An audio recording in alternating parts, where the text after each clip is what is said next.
question. We know that the issue of sexual violence on campuses has been a significant health issue. Unfortunately, many of us believe that the last administration took us backwards in terms of keeping sexual violence, diminishing it on campuses because of a change in Title IX rules.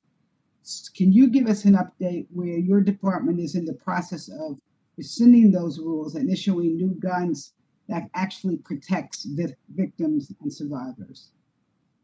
Thank you, Congresswoman Frankel, first of all, for your comment. You're absolutely right.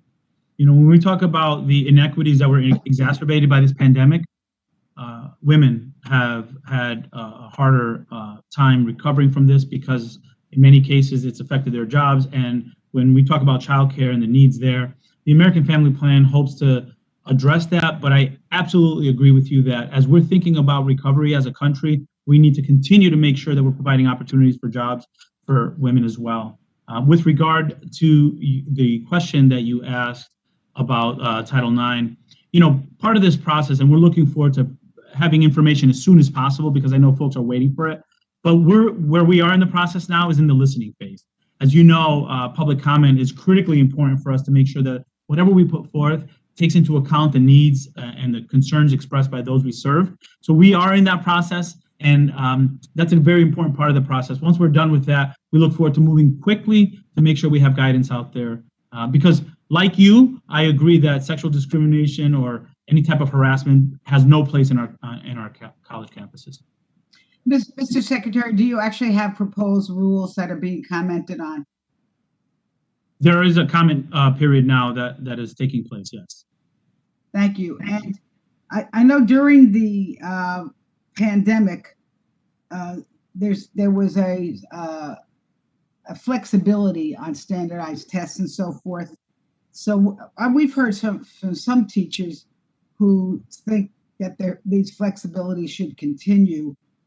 Do you have a comment on that? Is the administration going to try to extend those flexibilities? Thank you. Yes, the issue of assessing students at this point in the pandemic is a really tough one. It reminds me of the decision we had to make last July about reopening schools. There's no one way of doing it that works for everyone.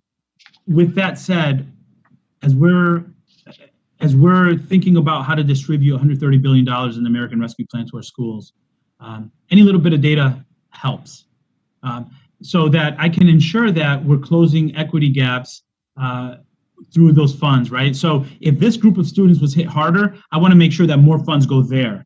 But I know teachers across the country don't need a standardized assessment to tell them how their students are doing. There's not one teacher that needs that to tell them how their students are doing. They know.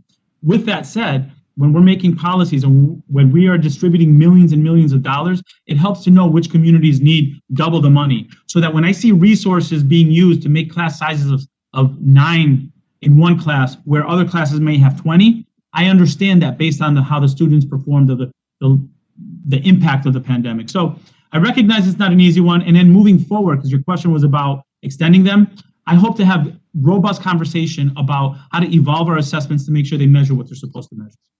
Thank you, Mr. Secretary. I yield back, Madam Chair.